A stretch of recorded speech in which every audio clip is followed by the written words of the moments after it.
கடந்த all India ரயில் ஃபெடரேஷனுடைய தலைவர் என்ற அடிப்படையிலும் சதநிலை மசூடைய பொதுச் செயலாளர் என்ற அடிப்படையில் டெல்லியில் நடந்த ஜாயிண்ட் ஆக்ஷன் கமிட்டி மத்திய அரசு ஊழியர்கள் எல்லோரும் சேர்ந்து அந்த ஃபெடரேஷனில் ஒன்றாக சேர்ந்து ஏசிஎம் என்ற கூட்டமைப்பில் ஒரு முடிவை எடுத்தோம். பல போராட்டங்களை நடத்தவும் மத்திய அரசுக்கு எதிராக நேஷனல் பென்ஷன் ஸ்கீமை ரத்து செய்து ஓல்டு பழைய பென்ஷன் ஸ்கீமை கொண்டு வர வேண்டும் என்றும், ரயில்வே துறையை பொறுத்தவரையில் தனியார் மயம் வரக்கூடாது, குறிப்பாக ஏசி வண்டிகளை நிறைய விட்டு ஜெனரல் கம்பார்ட்மெண்ட்களை கொண்டு வந்தால் அடித்தட்ட மக்களுக்கும் நடுத்தர மக்களுக்கும் மிக பாதிப்பு ஏற்படும் என்பதையும் அதையும் நாங்கள் வைத்து இப்போது கடந்த 4 நாட்களாக இந்தியா முழுவதுமாக உண்ணாவிரத போராட்டத்தை நடத்தி கொண்டிருக்கின்றோம். இதில் நேற்று வரை 26,48,000 தொழிலாளர்கள் இதை கலந்து கொண்டிருக்கிறார்கள். இன்றைய நம்ம மாலை தான் தெரியும். இது ஒரு பெரிய தாக்கத்தை மத்திய அரசுக்கு ஏற்படுத்தும் என்பதில் எந்தவித சந்தேகமும் எங்களுக்கு இல்லை. ஆனாலும் நாங்கள் ஒவ்வொரு முறையும் சொல்கிறோம், நாங்கள் ரயில்வே பொறுத்தவரை போராட்டம் நடத்துவோம் என்று சொல்கின்றோம்.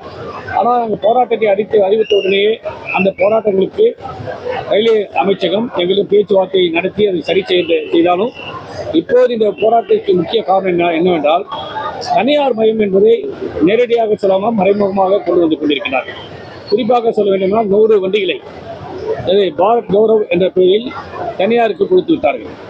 அதில் தமிழ்நாட்டில் எடுத்துக்கொண்டால் எஸ்ஆர்எம் காலேஜில் இருக்கிறவர்களுக்கு மற்றும் மார்டின் லாட்ரி என்ற அவங்களுக்கும் மற்றவர்களுக்கெல்லாம் கொடுத்திருக்கிறார்கள். ஐஆர்சிடிசி என்ற அந்த கார்பரேஷன் 26 வண்டிகள் தான் கொடுத்திருக்காங்க. மீதி எல்லா வண்டியும் இவங்களுக்கு தான் தனியாருக்கு தான் செஞ்சிருக்கு. இது ஒரு முதல் கட்டம்.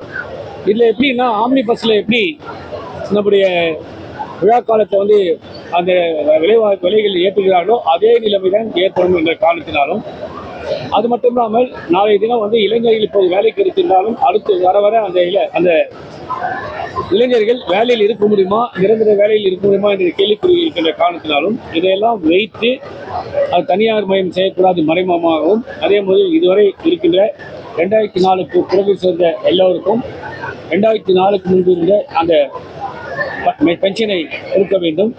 அதை விட முக்கியம் அடுத்த அடித்தட்டு நடுத்தர மக்களுக்கு பாதிப்பு ஏற்படாத வகையில் வண்டிகளை ஜெனரல் கம்பார்ட்மெண்ட்டு மற்ற குறைவான அந்த கட்டணத்தில் வண்டிகளை ஓட்ட வேண்டும் என்ற கோரிக்கையெல்லாம் வைத்து இப்போது இந்த உண்ணாவிரத போராட்டத்தை 4 நாட்களாக நடத்தியிருக்கின்றோம். இந்த 5 மணிக்கு அது முடிகின்றது. அப்போது தான் நான் ஏற்கனவே சொன்னது போல தான் 26,48,000 பேர் சேர்ந்து மத்திய அரசு ஊழியர்கள் இதை கலந்து கொண்டிருக்கிறார் இந்தியா முழுவதுமாக. ஆகையால் ஈவினிங் எவ்வளோ என்று டோட்டலாக தெரியும். அதை நான் உங்களுக்கு திரும்பி மறுபடியும் தெரிவிக்கிறேன். நான் ஒரே ஒரு கோரிக்கை மூலமாக மக்களுக்கு தெரிவித்துக் கொள்வது என்னவென்றால், இந்த போராட்டம் மத்திய அரசு ஊழியர்களுக்கு மட்டுமல்ல, மக்கள் மக்களுக்கு எந்த பாதிப்பு ஏற்படக்கூடாது. இந்த வண்டியில் செல்வதற்கு வேண்டிய முன்பு எந்த நிலைமை இருந்ததோ அதே நிலைமை ஜெனரல் கம்பார்ட்மெண்ட்டில் வர வேண்டும். குளிர்சாதன பெட்டிகளை நிறைய போட்டு உங்களுக்கு பாதிப்பு ஏற்படக்கூடாது என்பதற்காக உங்களுக்காக சேர்ந்து போராடுவதால் உங்களுடைய முழு ஆதரவும் எங்களுக்கு தேவை என்பதை பத்திரிகையாளர்கள் மற்றும் அந்த சகோதரிகள் மூலமாக உங்களுக்கு நான் தெரிவித்துக் கொள்கிறேன். நன்றி. அதனால் நான் ஆல் இந்தியா ரயில் ஃபெடரேஷன் தலைவர், அந்த ஜாயிண்ட் ஆக்ஷன் கமிட்டியில் ஜாயிண்ட் கன்வீனர் இருக்கார், செக்ரட்டரி இருக்காங்க. அவங்களாம் சேர்ந்து தான் எடுக்க முடியும். ரயில்வே மட்டும் தான் நான் பதில் சொல்லுவேன். ரயில்வே நல்லா சேர்ந்துருக்கிறத திரும்பி அவங்க எப்போ மீட்டிங் கூப்பிடுவாங்க அந்த மீட்டிங்கை பேசிட்டு உங்களுக்கு திரும்பி விட்டுருவோம். அனைத்து சங்கங்களும் பேசி ஒரு போராட்டத்துக்கு சங்கம் இல்லை, ஃபெடரேஷன் எல்லா கூட்டமைப்பு தான், சங்கம் கிடையாது. ஒரு போராட்டத்தை அவங்க என்ன மொத்தமாக என்ன முடிவு எடுக்கிறாங்க அந்த முடிவு எடுத்தோடனே டெல்லியிலேயே உங்களை கூப்பிட்டு நான் திரும்பி நான் உங்களுக்கு சொல்கிறேன். ரயில் பிடிக்கணும். காரணம் நான் நாளைக்கு நிரந்தர வேலை இருக்குமான்னு தெரியாது, அவங்களுக்கு இருக்குமா. அதே மாதிரி மக்களுக்கு இப்போ தேர்தல் காலத்தில் என்ன சொல்கிறாங்களோ அது ஒரு காலத்தை செய்வாங்களான்னு யாருக்கு தெரியும். இந்த சமயத்தில் இது சாதகமாக சொல்லலாம் எல்லா கட்சியுமே, எந்த கட்சி இருந்தாலும். ஆனால் இப்போ இருக்க நிலைமை என்னன்னா தனியார் மயம் இல்லை, ஆனால் தனியார் மயம் என்ற பேரை மாற்றி 100 வண்டி கொடுத்துட்டாங்களே, ஆல்ரெடி 100 வண்டி கொடுத்துட்டாங்க. எல்லாத்தையும் ஏசி பண்ணுறாங்க. ஏசி பண்ணும்போது மக்கள் தானே பாதிப்பு, அடித்தட்ட மக்கள் தானே பாதிப்பு, நடுத்தர மக்கள் தானே பாதிப்பு. அதே மாதிரி மத்திய அரசு அவங்க மட்டும் இல்லை, அது சார்ந்தவங்க எவ்வளோ பேர் இருக்காங்க கான்ட்ராக்டில், அவங்களாம் கூட பாதிப்பு. புதுசா அந்த ரெக்ரூட் பண்ணணுன்ற கோரிக்கை எல்லாம் இருக்கு. ரயில்வே ஊழியர்களுக்கு நிறைய வேலை பற்றாக்குறை இருக்கு, ஆள் பற்றாக்குறை இருக்கு, அதெல்லாம் இருக்கு. அதை பத்தி உங்களோட ஒப்பீனியன் என்ன சார்? இருக்கிற ரயில்வே தொழிலாளர்களே வந்து நிரந்தரமா இருப்பாங்களா, பென்ஷன் கிடைக்குமா, பழைய பென்ஷனுமே இருக்குமான்றது கேள்விக்குறி. ஏன்னா அது கமிட்டியில் நான் இருக்கேன். ஆல் இந்தியா ரயிலில் வந்து மதிப்புக்குரிய இது நிதியமைச்சர் அமைப்புள்ள அந்த கமிட்டியில் டாக்டர் சோமநாதன் ஃபைனான்ஸ் செக்ரட்டரி அது தலைவராக இருக்காரு, மீதி செக்ரட்டரிகளாக இருக்காங்க. அதில் இருக்கேன். அதில் இருக்கும்போது இந்த நேஷனல் பென்ஷன் ஸ்கீமை மாற்றி ஓல்டு பென்ஷன் ஸ்கீமாக கொண்டாடணும்னு சொல்கிறோம். ஆனால் ரயில்வே எல்லாம் வந்து நிரந்தர பண்ணியிருந்தால் தான் அவங்களுக்கு பென்ஷனே கிடைக்கும். அந்த ஒரு நிலைமையில தான் வந்து இப்போது போய் கொண்டிருக்கிறது என்பது நான் வந்து ஒவ்வொரு பொருத்தை சொல்லுவேன். இந்த all India central government staff ஃபெடரேஷனோட அடுத்த மீட்டிங் எப்போ சார்? ஆல் இந்தியா சென்ட்ரல் கமிட்டியில் இது வந்து ஜேசிஎம் சொல்லுவாங்க, லாங் கன்சல்டேட்டிவ் மிஷினரி. இது வந்து 1952 வந்து ஜெயபிரகாஷ் நாராயண் அவர்களால் வந்து இது வந்து துவங்கப்பட்டது. அந்த இது வந்து அடுத்த நாளைக்கு முடிஞ்சிருக்கு. அடுத்த மாதம் அதை நாங்கள் போய் ஈவினிங் தான் பேசுவோம். முடிஞ்சவொடனே எவ்வளோ பேர் ஆதரவு கொடுக்குறாங்க, எவ்வளோ பேர் வந்து என்ன காரணம் அதெல்லாம் விவாதம் செய்து அதை நாங்கள் வந்து அரசியலே கிடையாது. நாங்கள் வந்து ஆல் இந்தியா ரயில்வே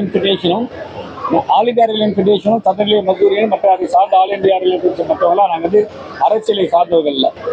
மற்ற அமைப்புகளில் இருக்கின்ற இந்த தொழிலாளர்களால் வந்து நிராகரிக்கப்பட்ட மற்ற அமைப்புகள் வந்தால் அவங்களாம் வந்து ஒவ்வொரு அமைப்பு ஒரு கட்சிகளை சார்ந்திருக்கிறது. ஆனால் நாங்கள் வந்து தொழிலாளரை வைத்து நாங்கள் வந்து மத்திய அரசு ஊழியர்களை வைத்து ரயில்வேக்கு சகோதர சகோதரர்களை வைத்து நாங்கள் இந்த அமைப்புகளை இந்த யூனியன் நடத்துவதால் வந்து நாங்கள் எந்த கட்சிக்கும் ஆதரவு என்று சொல்ல முடியாது. எந்த கட்சி எந்த ஆட்சி ரயில்வே தொழிலாளர்கள் குறிப்பாக ரயில்வேயில் இருக்கின்ற சகோதரர்களுக்கு சாதகமாக, அதே மாதிரி மக்களுக்கு அடித்தட்டு மக்களுக்கும் நடுத்தர மக்களுக்கும் நல்லது செய்கிறாங்களோ அவங்களை வந்து நாங்கள் வந்து நிச்சயமாக வந்து நேரடியாக சொல்ல முடியாது. நிச்சயமாக அவங்களுக்கு வந்து ஒரு வார்த்தைகளை தெரியும். தனியார் மயமாக்கல் கொள்கையை நாங்கள் கைவிடுறோம் அப்படின்னு ஏதாச்சும் கட்சிகள் வாக்குறுதி கொடுத்து அவங்க ஆதரிக்க தயாராக இருக்கீங்க? ரயில்வே தனியார் மயமே ஆக்கலையே, அப்படிதானே பிரதமர் சொல்லியிருக்காரு, அப்படிதானே ரயில்வே அமைச்சர்கள் சொல்லியிருக்காங்க. தனியார் மயம் போக மாட்டோம்.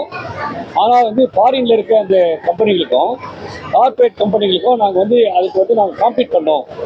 ஆகையால தான் நாங்கள் இதெல்லாம் பண்ணுறோமே தவிர தனியார் மயமே கிடையாதுன்னு சொல்கிறோம். அதனால 100 வண்டிகளை வந்து நாங்கள் தனியார் கொடுக்குறோம், லீஸ் கொடுக்குறோம்.